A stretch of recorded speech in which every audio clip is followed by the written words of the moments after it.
ខ្ញុំឈរនៅមុខទ្វារដែលធ្លាប់ស្គាល់ជាកន្លែងដែលខ្ញុំធ្លាប់ធ្វើការរាល់ថ្ងៃ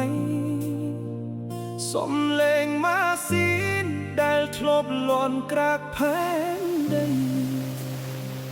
តែថ្ងៃនេះអ្វី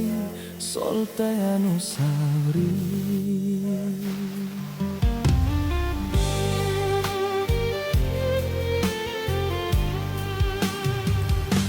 ពីមុនរាល់ព្រឹកពួកយើងមកជួបគ្នា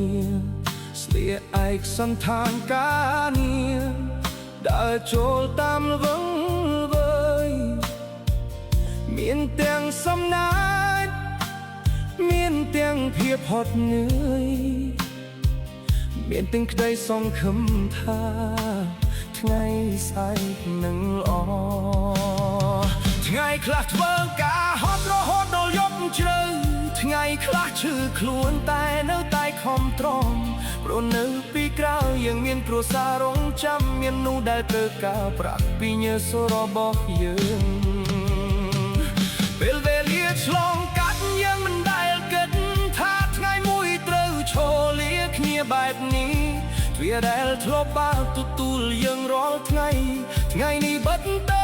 ទុកតែការចងចាំលាហើយនេះដេកលាហើយកន្លែងចាស់លាហើយថ្ងៃដែលយើងធ្លាប់ធ្វើការជាមួយគ្នា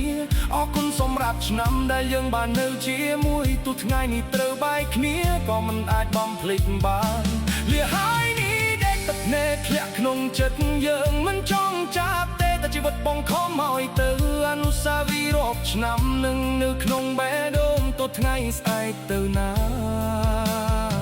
យើងនៅតែចាំនេះទេ